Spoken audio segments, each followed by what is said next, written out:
Last summer, when my son Charlie and I moved to Silver Springs, I thought it could be a fresh start for both of us.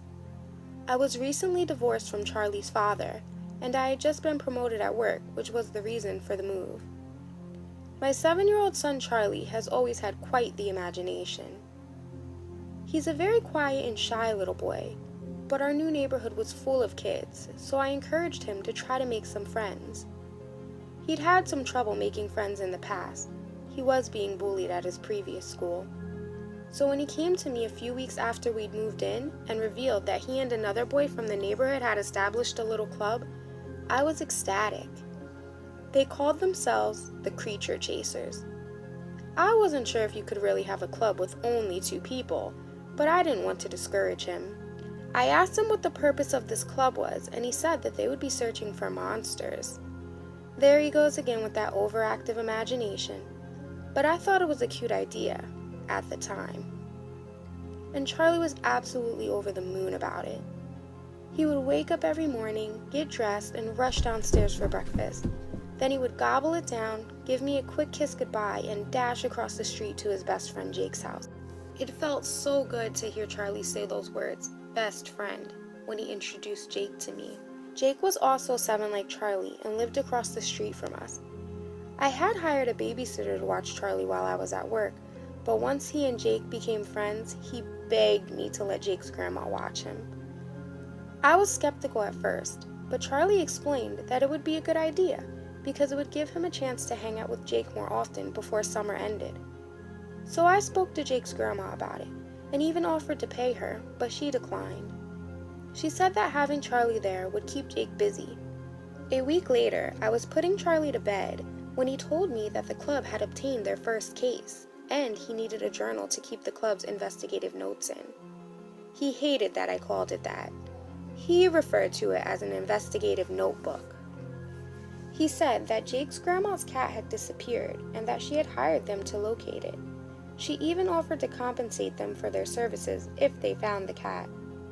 Charlie was excited about the money, but not the case.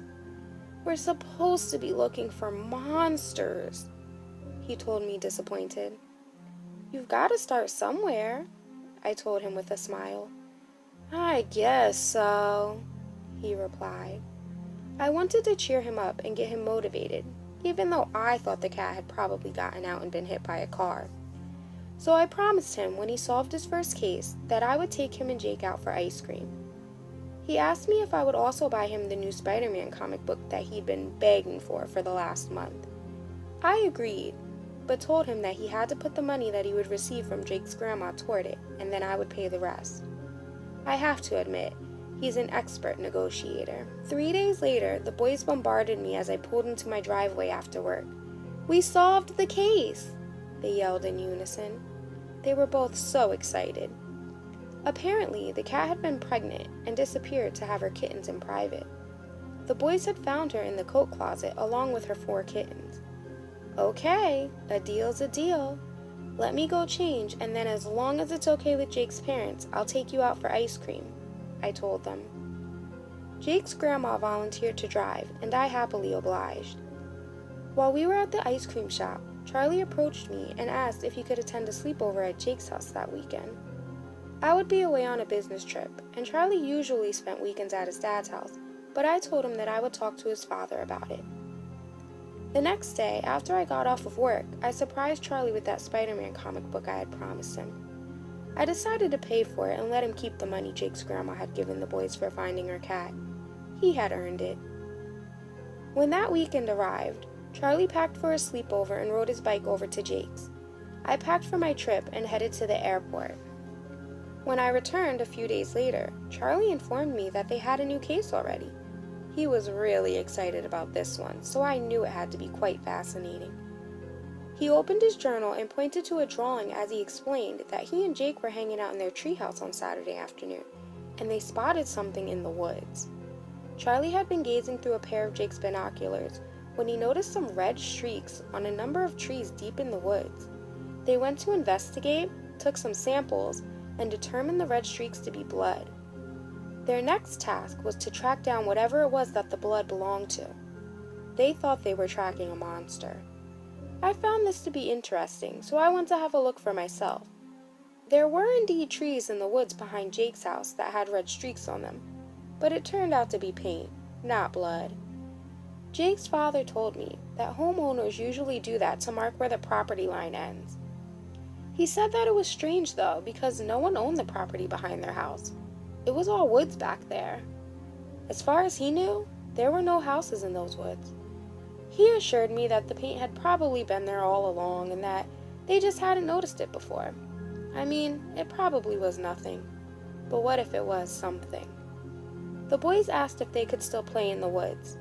We told them yes they could, but to always let a grown-up know first. We didn't reveal to them that the red streaks were just paint. We let them go on believing that it was blood. We didn't want to break their little hearts. Halloween was right around the corner, and Jake and Charlie wanted coordinating costumes. Jake's grandma made him an impressive monster hunter costume. Charlie was supposed to dress up as the monster. I told him I could just buy his costume from the costume store, but he said that those looked like they were for babies and he wanted something unique like Jake's. I sadly explained to him that I didn't have the time or skills to make him a costume. He stormed off and mumbled that he would just wear his costume from last Halloween. I saw nothing wrong with that. His old costume was Godzilla, his favorite monster, and I had paid a lot of money for that costume. Charlie was going trick-or-treating with Jake and his parents and 3 other boys that had recently moved to the neighborhood. Noah lived across the street and next door to Jake. He was 8 years old and extremely shy. When he first moved to the neighborhood, he would just hang out on his front porch and watch all of the other kids play. They'd invited him to join them plenty of times, but he always politely declined. Until one day at school, he was being bullied by some older kids, and my son Charlie stuck up for him. Both Charlie and Noah ended up with a black eye, but I recall Charlie telling me that it was all worth it, because later that day, when all of the kids gathered in front of my house to choose teams for football, Noah was there, with a giant gap-toothed smile on his face. Sam is Noah's little brother. He's 7, like Charlie and Jake. He's a nice little boy, but he's a bit of a daredevil. Sometimes I feel like he can be a bad influence on the other boys.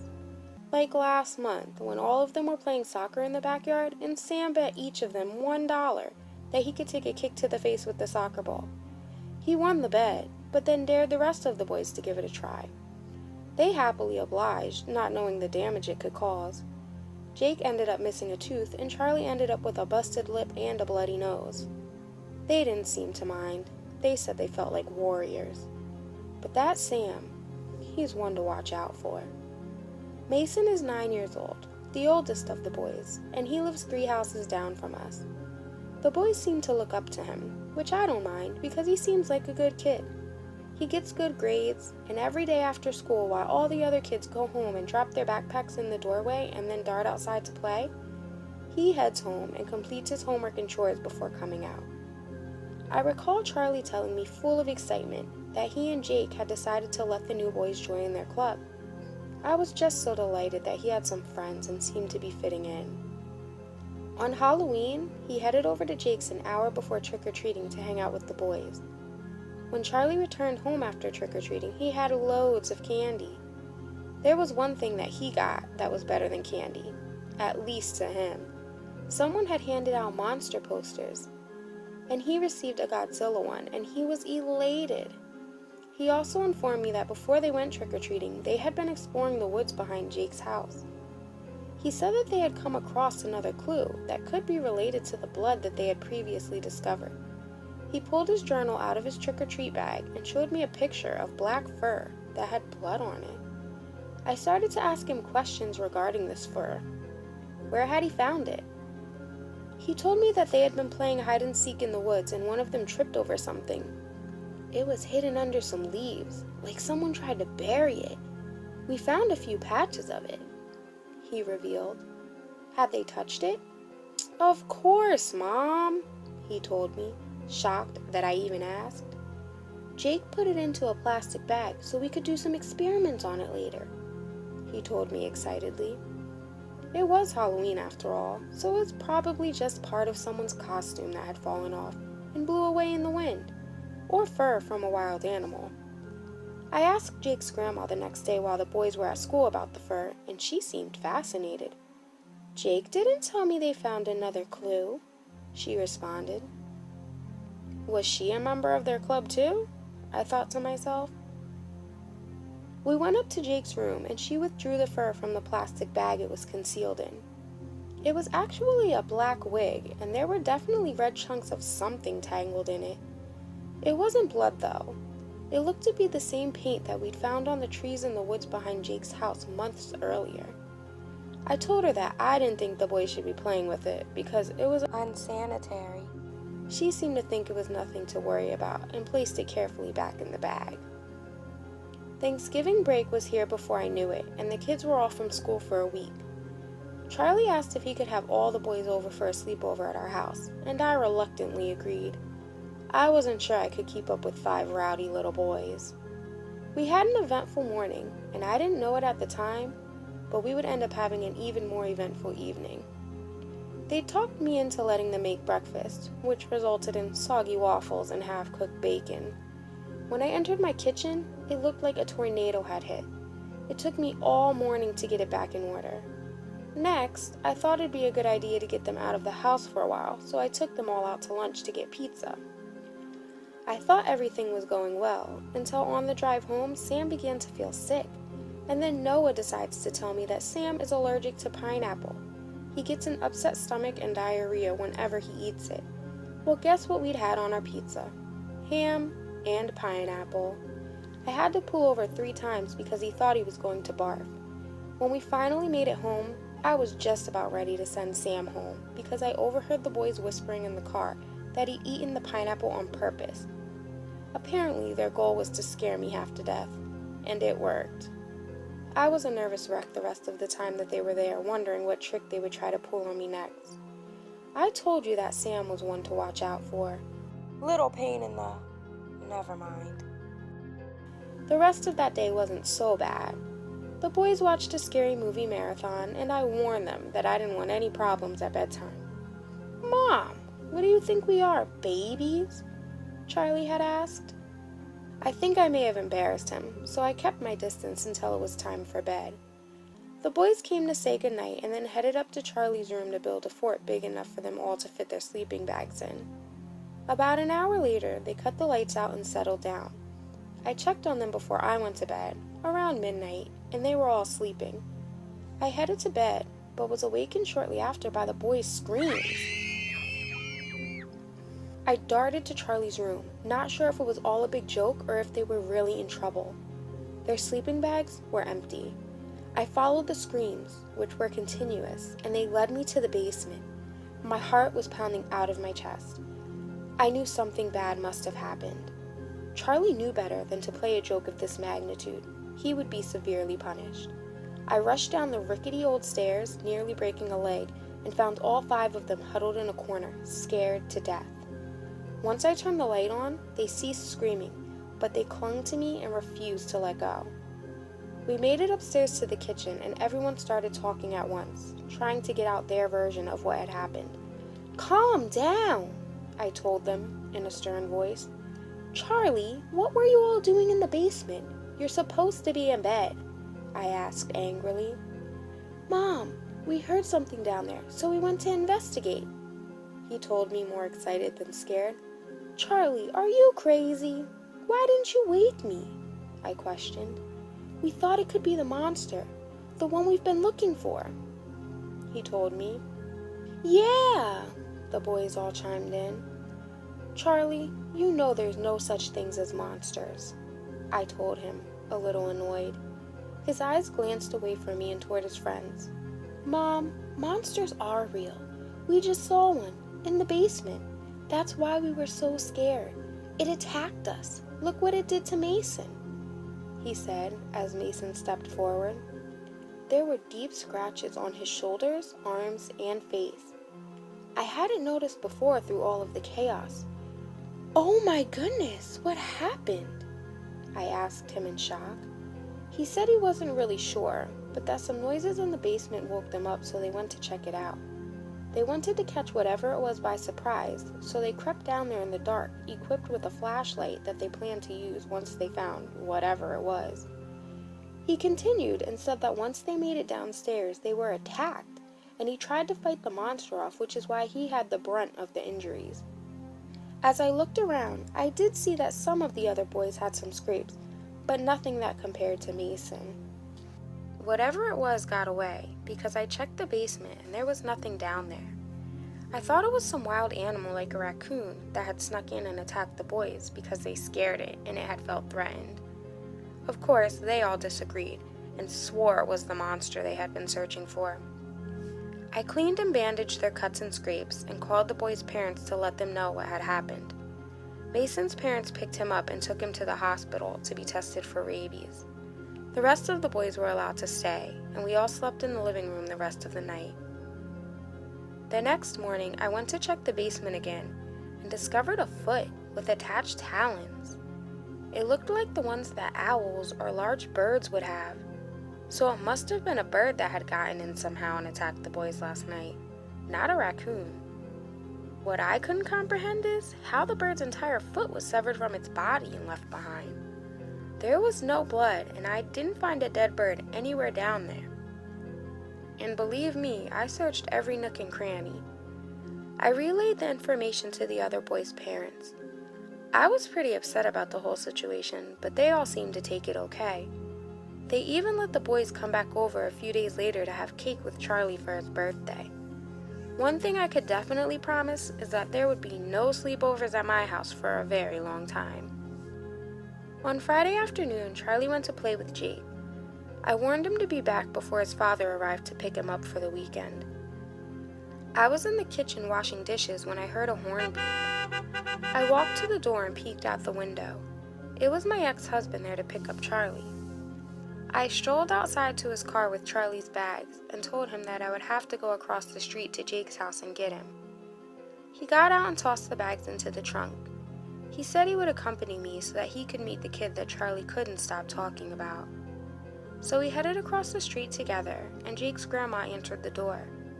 She told us that the boys had been playing in the woods all afternoon, and then she headed to the backyard to call for them.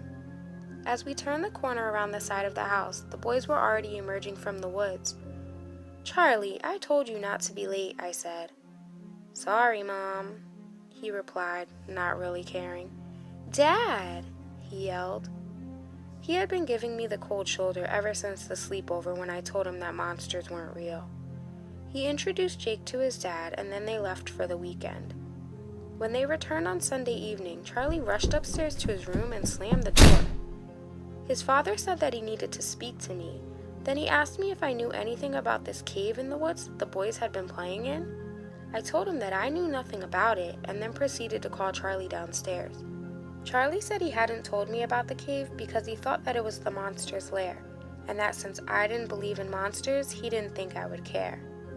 I scolded him and told him that I didn't care whether he thought I wanted to know about it or not. He needed to tell me everything.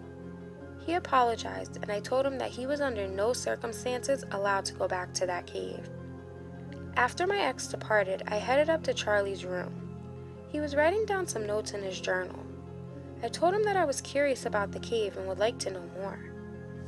He seemed excited to talk to me about it, even though he was angry with me. He told me that he and the other boys had discovered this cave one day after school last week. He said that they were playing in the woods when they came across an opening that looked like the entrance to a cave. They had never seen it before, so maybe they had gone deeper into the woods this time, or maybe in a different direction. They entered the cave and had to walk a good distance before they found the lair of the monster. It was stocked up with food and water, but the monster was nowhere to be found. He said that they had been searching the cave for more clues when they heard something, and they ran out of there as fast as they could.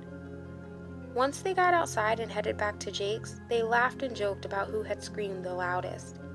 He said that they weren't ready to take the monster down yet because they didn't have the right tools. I asked him what he meant by the right tools, and he told me that all of the boys had asked Santa for the Nerf zombie strike gun for Christmas. I asked him if they had found any new clues while they were in the cave, and he told me that they had only found a bunch of birds' feet laying around. That immediately caught my attention. because that's what I had found in my basement the night the boys had been attacked. I never told them what I'd found, just their parents. "Did you take one?" I asked curiously. "No, that's just what the monster eats," he told me. "It eats the birds, and it must not like the feet. The claws probably scratch its throat when it swallows," he explained to me as if he knew for sure. "Charlie, the weather is starting to get colder, and we will be getting snow soon, so I want you to stay out of those woods until the weather gets nice again," I stated. "Why?" he whined. "Because it's not safe. Bears are looking for warm places to hibernate for the winter, and I'm afraid that cave could be dangerous," I told him. "I just want you to be careful, you and all of your friends, okay?" I asked. "Okay, Mom," he answered, disappointed. I gave Jake's mother a call and asked her if Jake had mentioned the cave. She told me that his grandmother had said something about it, so he must have told her. I told her that I didn't want Charlie playing back there anymore until spring, and she agreed. Next, I called each of the other boys' parents, and they agreed that it wasn't safe and that they wouldn't be allowed to play back there until spring as well. Some of them knew about the cave, but some of them didn't. Winter came and went. As soon as spring arrived, the first beautiful day we had, the boys were outside running around, playing with their Nerf guns that they had gotten for Christmas. Charlie asked me if he could go hang out at Jake's, and I was hesitant to let him go. A few weeks after Christmas, an 8-year-old boy from our town went missing. Everyone thought maybe he had gotten buried in some snow because we had just had a bad storm where we got 2 feet of snow and ice. But once the snow started to melt, and there was still no sign of him, is when people really started to worry. His body still hasn't been found, so I started to wonder if it could have been something more sinister. The boys joked that the monster had gotten him, but I knew that wasn't possible. I decided to let Charlie go to Jake's. He'd spent most of the winter inside because of the bitter cold and constant snowstorms. He returned an hour later yapping about something he found in the woods. He handed me something brown, and as I observed it closely, it appeared to be some type of leather. "It's skin!" he yelled, excited. "It belongs to the monster, or maybe one of its victims," he said, thrilled. "Oh, wow," I replied. I told him he could play in the woods, but not to go anywhere near that cave. He promised that he wouldn't, and then bounded back across the street to Jake's. When it started to get dark and Charlie hadn't returned home, I grabbed my coat and walked over there. I knocked on the door and his grandma answered. She told me that Jake came home hours ago because he had to leave for an appointment at the dentist, and that the rest of the boys were still playing in the woods. Jake came to the door and volunteered to take me to where they usually played back there. We grabbed some flashlights and entered the woods. I didn't hear any sound of the boys playing out there. Maybe he went to Noah or Mason's house, I said to myself a little louder than I anticipated because Jake responded. "I don't think so. They told me they were going to try to find that cave again." I was overcome with anger. Charlie had promised me that he wouldn't go back to that cave. He was going to be grounded for the rest of his life when I found him. We yelled all of the boys' names over and over again, but there was no reply. Suddenly, we heard blood-curdling screams coming toward us. It was Charlie and Noah. "Where are Sam and Mason?" I immediately asked. They were out of breath by then, from the running and screaming they had done. When Charlie finally caught his breath, he explained that the monster had gotten Sam and Mason. He told us that he and Noah barely got away, but that Noah shot it with his Nerf gun, and Charlie had got it real good right in the eye with his slingshot. That distracted it long enough for the 2 of them to escape. He said that Sam and Mason went into the cave while the 2 of them were keeping guard outside. Sam and Mason were unable to get away because the monster had them cornered in there. I asked them to describe the monster to me, and their description was pretty vague. They told me that it was big, black, and furry. Immediately, I thought it must be a black bear because they had found it inside of a cave. Right at that moment, while Charlie was explaining to me what had happened, Sam and Mason appeared out of nowhere, hysterically laughing. Noah joined in, while Jake, Charlie, and I just stared at each other in confusion. "What's so funny?" Jake asked, wanting to be part of whatever was going on. "It was a joke," Sam tried to explain as tears streamed down his face. "We've been planning it for a week," he revealed. "It was all Sam's idea," Mason disclosed. "You've just been so wrapped up in trying to find this monster. It's all you ever talk about," Noah said. "So we thought it'd be funny to give you a scare," Mason replied. Jake began laughing along with the others. I was extremely angry. I glimpsed at Charlie and he seemed really embarrassed. His face was bright red. These were the boys that Charlie had called his friends, and now they were all standing here laughing at him. "Let's go, Charlie," I snapped. "Relax, Mom. They said it was a joke," he responded, raising his voice. "Charlie, these boys are not your friends. Don't you see? They are just like the bullies at your last school. I don't want you to play with them anymore. Now let's go," I exclaimed. "Mom, are you serious?" Charlie asked. I didn't respond. I just started walking towards home. A few minutes later, I heard Charlie's footsteps behind me. When we got home, he slammed the front door, stomped upstairs, and then shut and locked his bedroom door. He knew the rules were no locked doors, but I didn't even bother to scold him. We both needed some space right now. I called him down for dinner, but he never came, so I wrapped his plate and sat it in the microwave. I heard him come out and go downstairs to eat after I had gotten into the shower. He was done and back in his room by the time I came out. I knocked on his door to say goodnight, and it wasn't locked, so I opened it and entered. He was asleep, or pretending to be. Charlie barely talked to me for a week. On Friday after school, he went straight to his room to do his homework before it was time for him to go to his dad's for the weekend. I dozed off on the sofa for about 20 minutes and then was awakened by a knock at the door. I opened the door, and it was Charlie's father. I explained that Charlie was in his room and he was mad at me, so he'd have to call him down. He did, but there was no answer. So he headed upstairs to Charlie's room. When he entered, the room was empty. His schoolbooks were spread across his desk.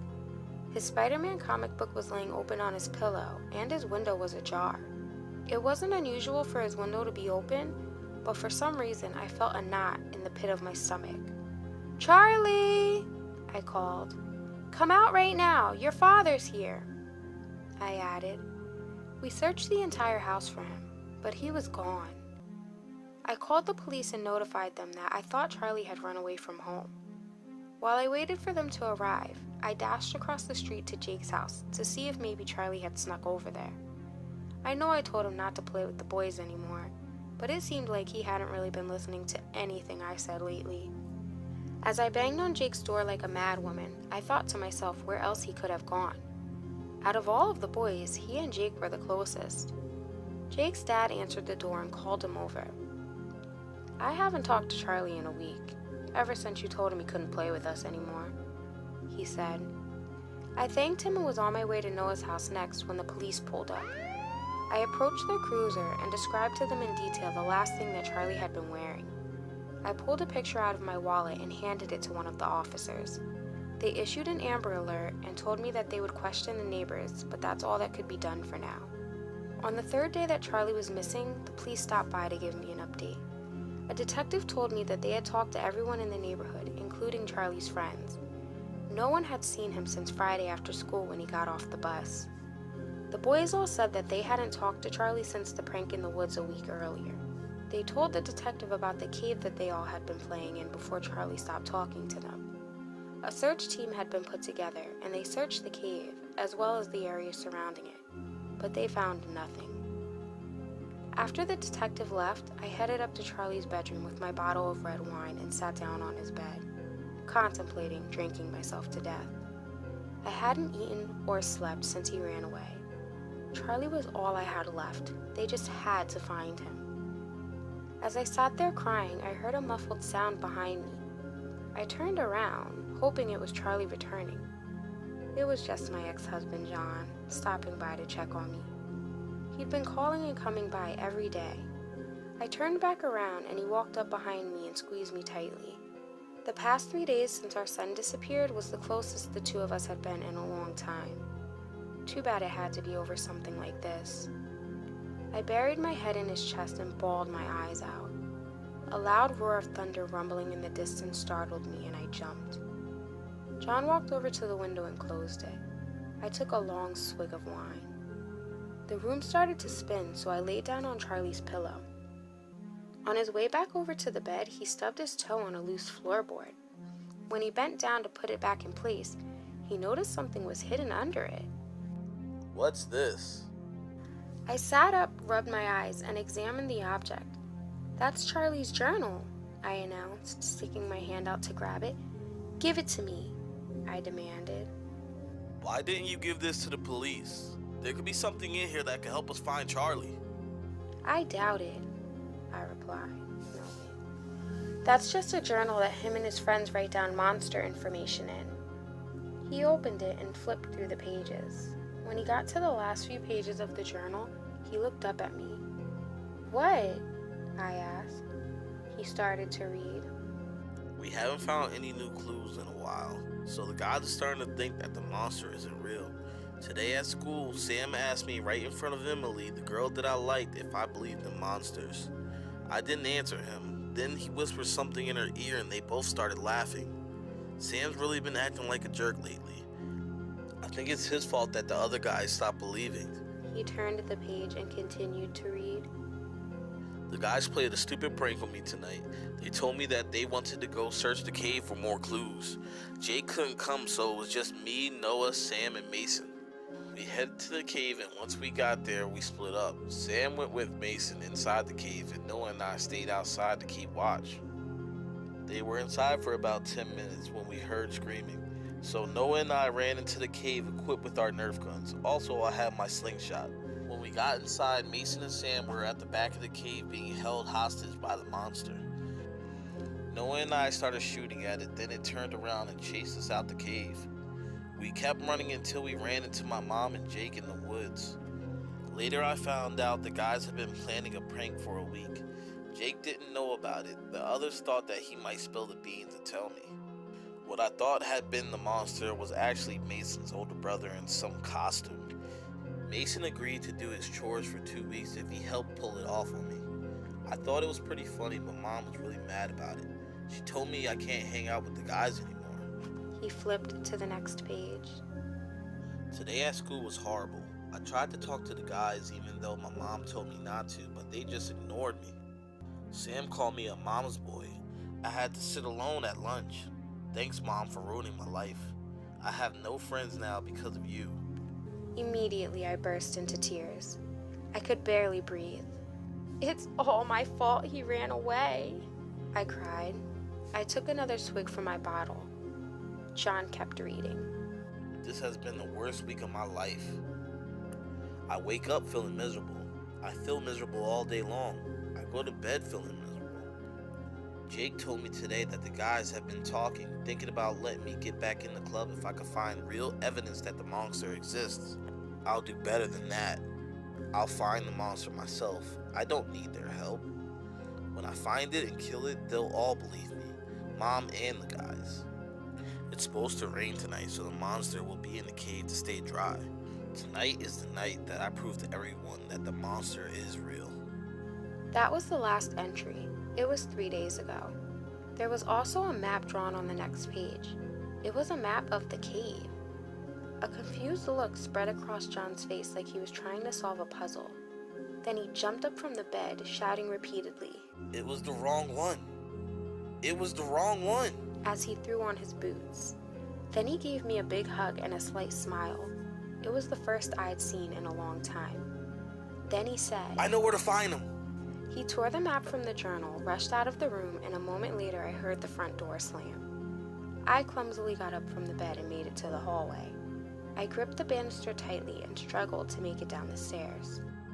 I slid my boots and coat on and burst through the door. Rain pelted me as soon as I stepped out from under the covered porch. I dashed across the street, tripped on the curb, and raced through Jake's yard to the woods in the back. I caught a glimpse of Jake peeking out of his bedroom window. I had forgotten to grab a flashlight, but could vaguely see the light shining from John. I managed to follow it at first, but then lost sight of it as we got deeper in the woods. As I scrambled to try to find where John went, I thought to myself how this was all my fault. Maybe I had overreacted about the prank the boys pulled on Charlie. I remember how sad he looked when I told him he couldn't play with them anymore. This is all my fault.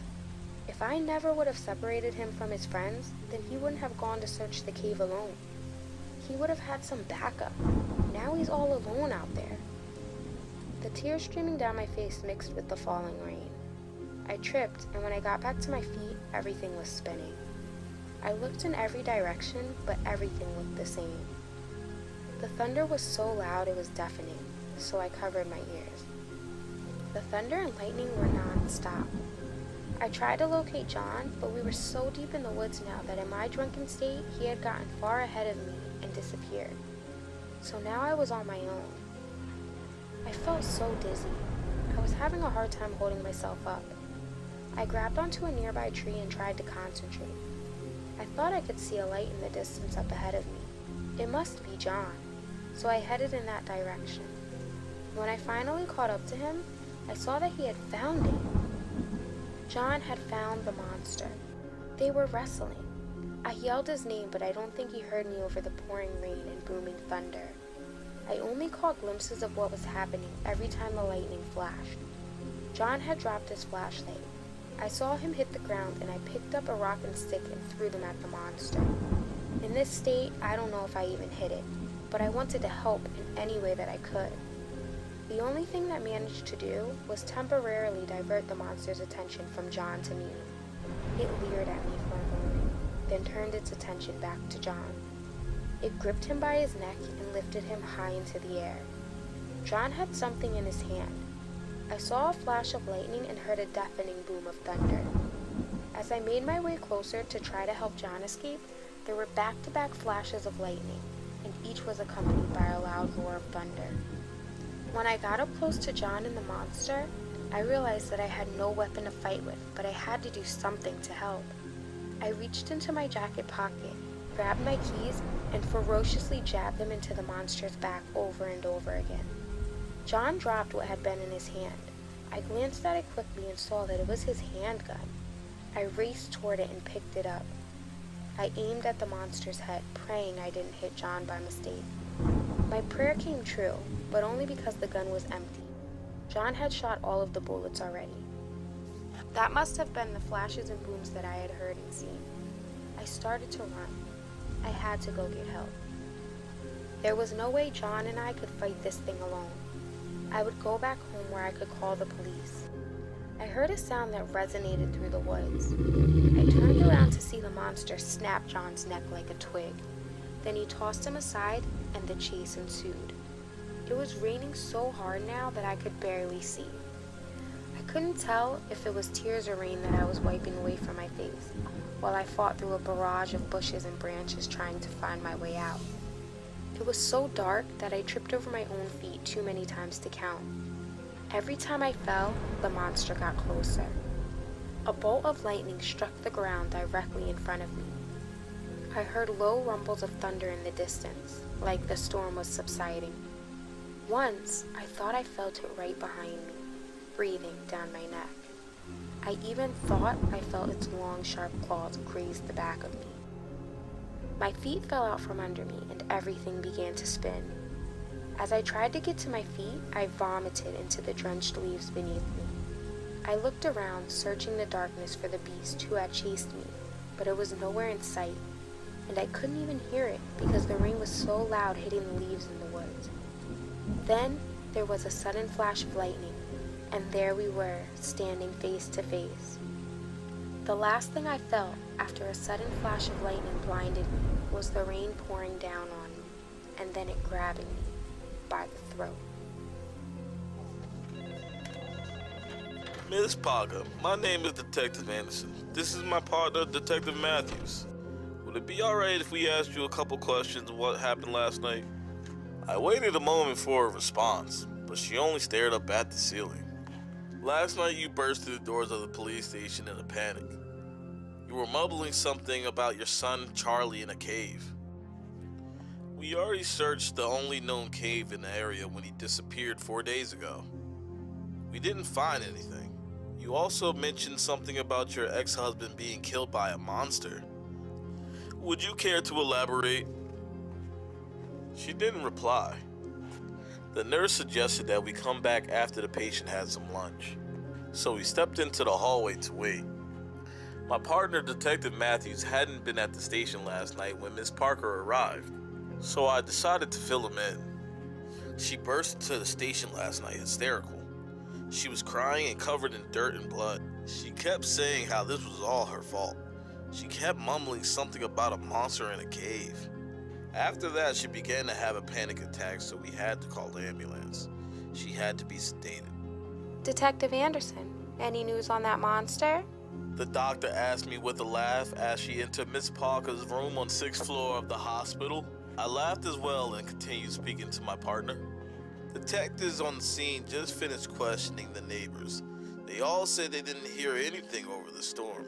No screaming or gunshots. But one little boy named Jake, who lived across the street, saw her run into the woods last night. I don't know. Maybe she hallucinated everything.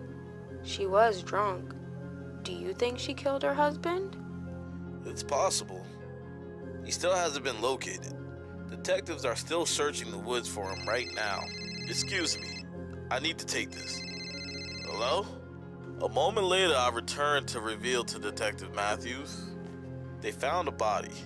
They followed a set of muddy footprints through the woods. No ID, but it's a hulking man, 6'5", deceased from a gunshot wound to the chest. He was found wearing a torn brown leather jacket, a black curly wig with red streaks of paint in it. He had talons attached to his hands with rope. What in the hell? And that's not it. They discovered her ex-husband's body a little deeper in the woods with his neck broken. A gun was found nearby as well as Miss Parker's fingerprints on it. Beyond that was an enclosure where 2 more bodies were discovered. One was Miss Parker's son Charlie, who has been missing for 4 days. The other belonged to another little boy that went missing months ago. Both were found hanging like tapestries from the wall. They were gutted and completely stripped of their organs. In the cave? I thought we already searched the cave for Charlie when he went missing. That's the thing. Those kids thought they were playing in the cave, so we searched the only known caves in the area when Charlie went missing. This wasn't a cave. It was a man-made bunker built into the mountainside. Hey Matthews, it's been over a week. You got any update on Mrs. Parker? And do we have an ID on that Vic yet? Yeah, Miss Parker's still off her rocker. They relocated her to Cedar Point Psychiatric Facility. She's still talking about the monster. That's all she keeps saying. Poor lady. As for the ID, it just came in. The man in the woods was ID'd as Jason Landry, an escaped serial killer. He escaped from an insane asylum in Wyoming months ago. He was locked up for killing 11 children. Damn. From this journal the boys kept, it says that they were some kind of monster hunters. I guess the boys had been right all along. They thought they had been hunting a monster when in actuality they had been. Just not the type of monster they thought. Subscribe for a new story Mondays, Wednesdays, and don't forget Saturdays. See you next time on Nina's Nightmares. Really? You're supposed to click the like button, not me. Ugh.